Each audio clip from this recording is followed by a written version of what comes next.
Good day, everyone. So, if you've been watching YouTube, everyone is just raving about Zenless Zone Zero, and this is the thing that Hoyoverse does. They sort of keep on making new games without fixing their current games like Genshin Impact. Now, what do I think of Zenless Zone Zero? Pretty simple. I do think it's very bland at the moment, just like the other little Honkai Star Rail or whatever thing.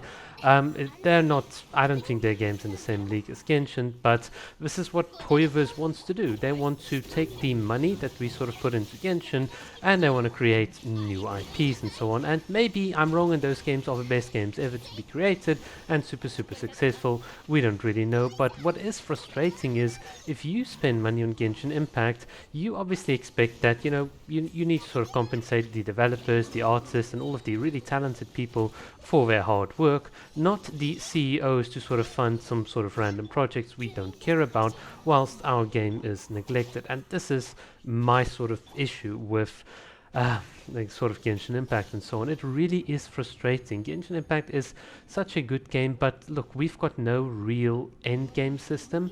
And yeah, I do recognize that, look, we've got a lot of regions left, but whilst we are waiting for those regions, we need something to do beyond just a sort of time trial event like this. They're really like all of the events in Genshin Impact, all the limited time events that we'll never ever see because Hoyoverse just doesn't care about us. There are some really cool combat ideas, some really cool combat events that we've gotten that could legitimately serve as good end-game content. The Labyrinth Warriors events, that Hyakunin Iki, there's so many cool concepts and ideas, and I think especially a scoring-based system is so much better than a Spiral Abyss because it's kind of logical. With a scoring-based system, you get a number, and that number you can improve. Even if you're a whale player, having an uncapped number means you can always keep on pushing. You can always see your account progression, but in the current Spiral Abyss, you don't get any of that satisfaction because, well, there are so many different ways different teams deal damage, and at the end of the day, as long as you get 3 stars, well, 3 stars are 3 stars, but that doesn't say anything really. So what do we have to do to define like the best teams and so on? Well, we have to go to Fury Crafting, and that just assumes a sort of static spreadsheet of enemies that stand still, that don't just run around and irritate the hell out of you. So that's not also the correct route. But if you have an in-game score, like in the Spiral Abyss, and you get rewarded as regards how high you can go, well, that measures progress. That sort of tells me I'm doing really well. And that is the sort of thing that I want to see in Genshin Impact, sort of like in-game and so on, because the thing is, what do we do when there is no story? What do we do when Hoyoverse releases one story update in the millennium?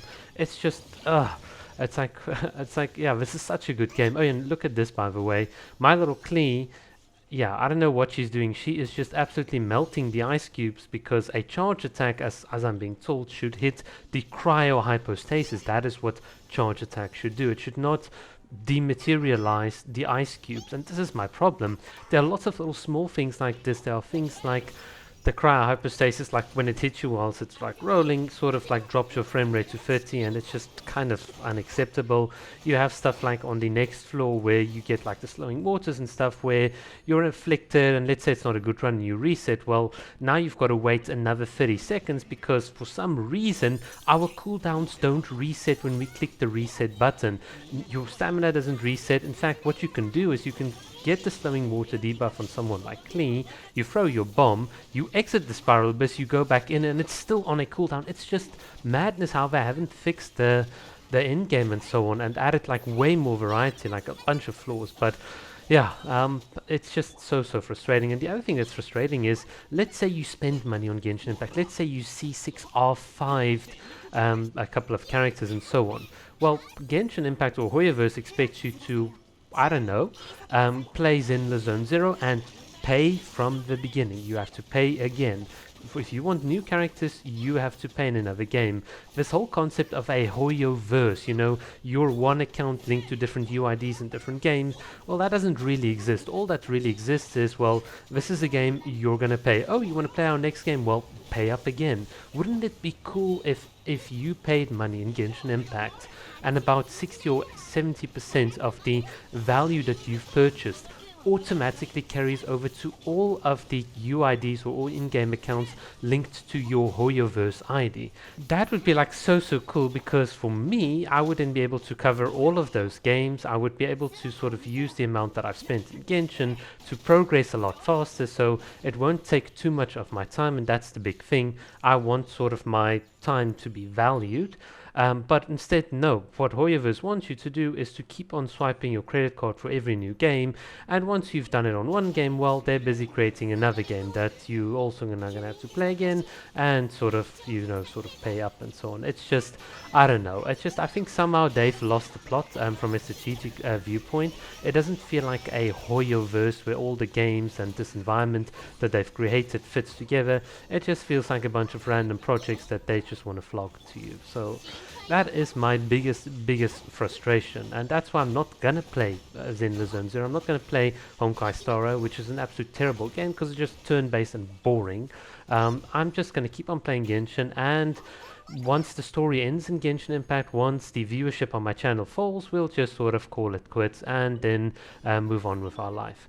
But I certainly don't have the time to do and play all of these games, and I've got better things to do with my money. So for instance, I've got lots of little art projects and stuff that I've commissioned people for, and I'd much rather pay someone $1,000 to create something that I want exactly according to my specifications, instead of being in a game like Genshin Impact where I pay $1,000 and half of the time I don't even get what I want. That is crazy to me. Like this whole 50-50 pity system, it's just the fact that we haven't reworked this, the fact that we haven't made this more friendly towards a wider audience is just mind-boggling. I don't know what those people at Hoyoverse are thinking, but I do know that if they do continue this sort of trend, that their next two games will flop 100%, because I don't think people are just going to keep on spending. Well, there are people that will always have the means to just keep on spending, but for the average person, I mean, it's time consuming enough to play just one of their games and so on, especially if you're on F2P. To play all the rest, well, yeah, good luck. And not even to mention that we don't even have a proper PC port of Genshin Impact. That's also like egregious, but that's a separate topic in terms of the controls and so on. But yeah, that is my rant video. Sorry for the bad second half gameplay here with the whatever Bene, Chongling, Xingshu. I do play them from time to time, but I mean, they're not really the types of units I like using. This is just for a bit of background and just to draw out the gameplay so that I can rant a bit. But yeah, alright, that's it from my side. Thanks for watching. Cheers.